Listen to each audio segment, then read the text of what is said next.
Assalamualaikum warahmatullahi wabarakatuh. Perkenalkan kami dari kelompok 4 yang beranggotakan Aulianisa Alifah, Dina Marianti, Eka Febrianti, Faris Abdul Hafiz, Gilang Ramadan, Irwan Walis, dan Juwariah, yang akan memaparkan integrasi dan interdependensi dalam regionalisme internasional. Mata kuliah Hukum dan Hubungan Internasional. Langsung saja simak videonya. Pengertian regionalisme. Regionalisme yang berdasarkan kedekatan geografis yang dapat diartikan sebagai adanya koordinasi atau kerjasama dalam bidang ekonomi dan politik oleh negara-negara yang secara geografis berdekatan. Kemudian berdasarkan faktor non-geografis yang dapat diartikan sebagai aktivitas government dan non-government.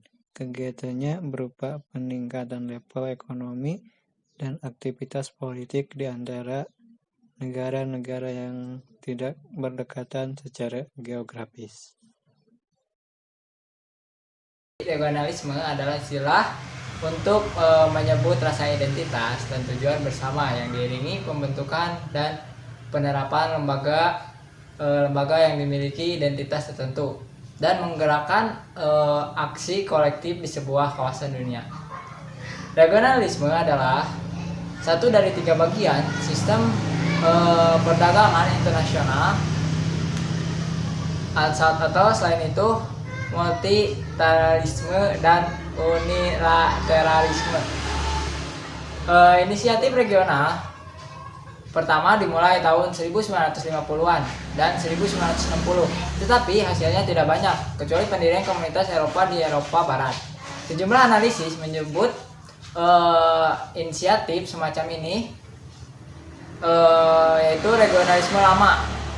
Pada akhir 1980-an, gelombang integrasi regional baru atau disebut juga regionalisme baru muncul dan masih ada sampai sekarang.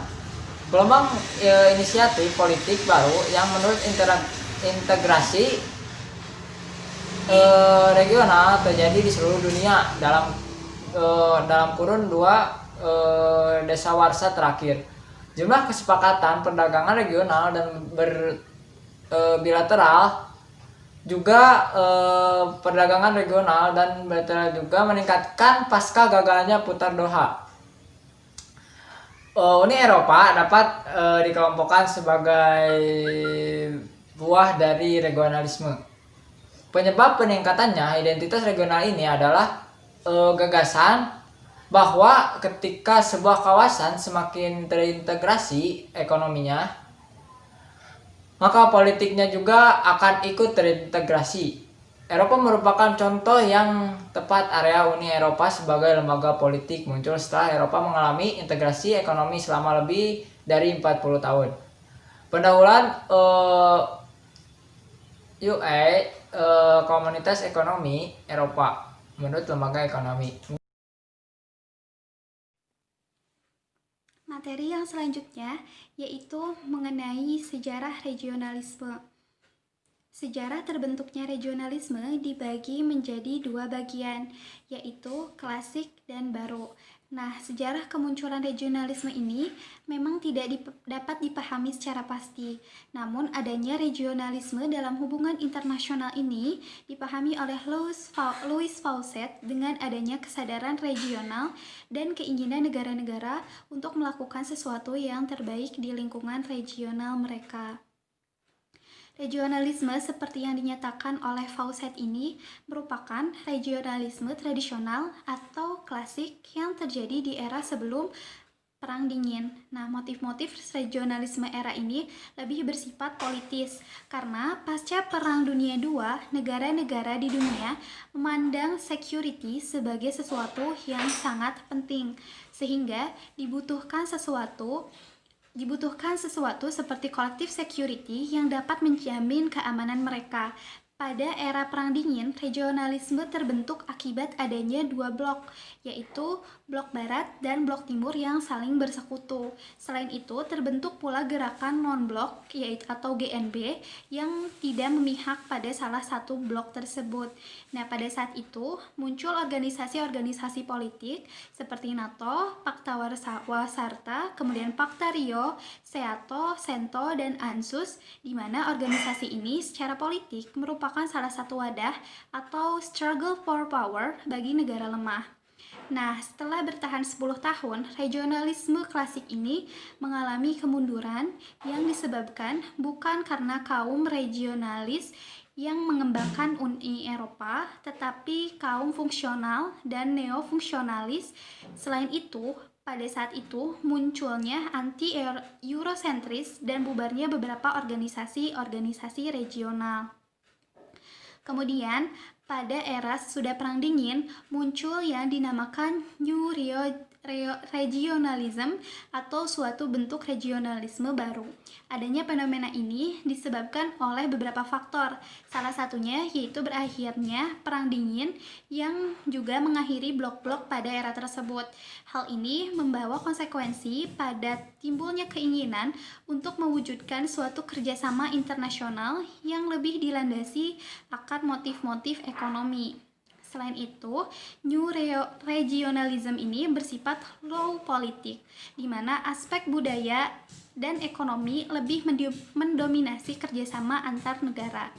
Nah, salah satu contohnya adalah dengan adanya Uni Eropa, kemudian ASEAN, kemudian adanya organisasi Free Trade Area, seperti adanya AFTA, ASEAN Free Trade Area, kemudian NAFTA, North Atlantic Free Trade Area, yang dimana pembentukan regionalisme semacam ini didasarkan atas motif ekonomi yang juga dilandasi pertimbangan geografis negara-negara anggotanya.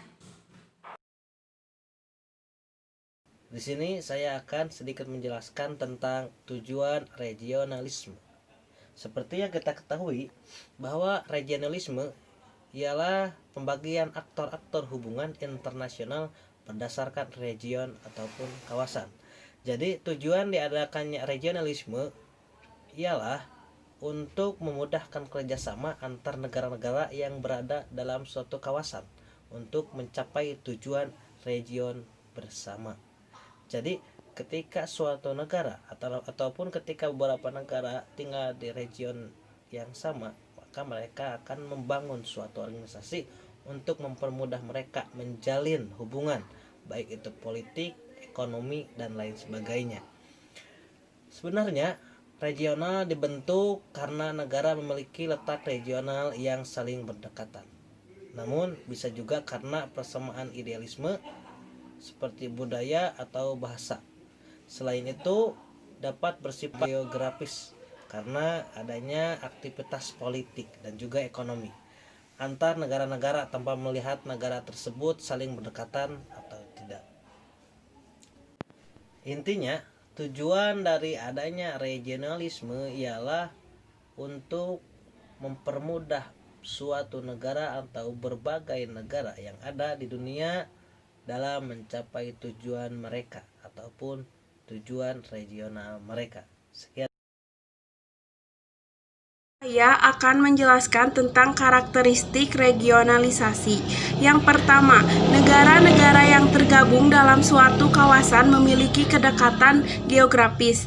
Yang kedua, memiliki pula kemiripan sosiokultural. Yang ketiga, terdapatnya kemiripan sikap dan tindakan politik seperti yang tercermin dalam organisasi internasional. Yang kelima, kesamaan keanggotaan dalam organisasi internasional. Yang kelima, adanya ketergantungan ekonomi yang diukur dari perdagangan luar negeri sebagai bagian dari proporsi pendapatan nasional. Bentuk-bentuk regionalisme. Dengan membentuk organisasi regional, maka negara-negara tersebut telah menggalang bentuk kerjasama intraregional. Bentuk tertinggi dari kerjasama ini adalah integrasi ekonomi. Yang pertama, di sini ada interregionalisme yang merujuk kepada perluasan hubungan antar kawasan yang dapat mengambil beberapa bentuk. Yang pertama adalah hubungan antar kelompok organisasi regional, seperti yang tercermin dalam kerjasama Uni Eropa dan ASEAN. Yang kedua, regional transnasionalisme. Bentuk ini mengacu kepada proses kerjasama yang melibatkan aktor-aktor ekstra regional, termasuk pula aktor-aktor non-negara, seperti MNC yang memiliki kesamaan kepentingan ekonomi, politik, dan kultural. Yang ketiga yaitu hubungan biregional atau dua kawasan. Kemudian adanya ASEM Asia-Eropa Meeting yang merupakan bentuk dari biregional Asia dan Eropa. Yang keempat yaitu transregional atau antar kawasan. APEC yang terbentuk 1989 yang merupakan hasil dari bentuk transregional yang meliputi kawasan Asia Pasifik, Amerika Utara dan Selatan. Yang pertama ada integrasi. Integrasi regionalisme yaitu merupakan upaya kerjasama yang menciptakan sebuah tuntutan untuk melakukan aksi kolektif dalam menyelesaikan sebuah masalah. Integrasi regionalisme itu ada beberapa faktor pendorong. Yang pertama ada intensitas konflik sebelum dan atau selama integrasi. Di sini intensitas konflik, jadi semakin tinggi tingkat intensitas perang atau konflik, jadi semakin kuat pula harapan perdamaian yang diharapkan oleh negara yang terlibat dalam perang tersebut. Yang kedua ada derajat keterikatan negara anggota.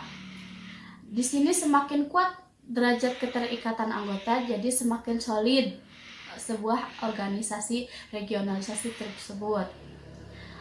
Yang ketiga ada efektivitas institusi-institusi negara-negara yang berintegrasi. Jadi di sini asumsinya implementasi program-program yang telah dibuat oleh negara-negara yang berintegrasi. Yang keempat ada jenis atau tingkat kerjasama internasional. Nah, di sini saya mengambil contoh dari Uni Eropa dan ASEAN, yang mana jenis atau tingkat kerjasama internasional yaitu supranasional atau international cooperation, yang mana Uni Eropa menyerupai supranational state yang kadar kesolidannya lebih kuat dibanding ASEAN yang baru tahap interstate cooperation atau asosiasi. Nah, kemudian ada interdependensi regionalisme. Nah, di sini muncul dan meluasnya regionalisme ekonomi menjadi respon penting negara-negara untuk bersama menyelesaikan masalah-masalah politik dan interdependensi yang tinggi dalam ekonomi politik global. Nah, interdependensi regionalisme merupakan upaya kerjasama untuk yang menciptakan sebuah ketergantungan pada negara kawasan dalam memecahkan sebuah masalah. Nah, interdependensi regionalisme adanya tuntutan yang sangat kuat yang mengakibatkan terjadinya peningkatan interdependensi, sehingga tuntutan ini memperluas isu global baru seperti ketergantungan ekonomi. Kedua, yang sudah tadi saya jelaskan bahwa negara kawasan itu lebih cenderung bergantung pada negara yang lainnya daripada potensi yang dimiliki oleh negara-negara yang ada pada kawasan tersebut. Sekian sedikit pemaparan yang saya berikan.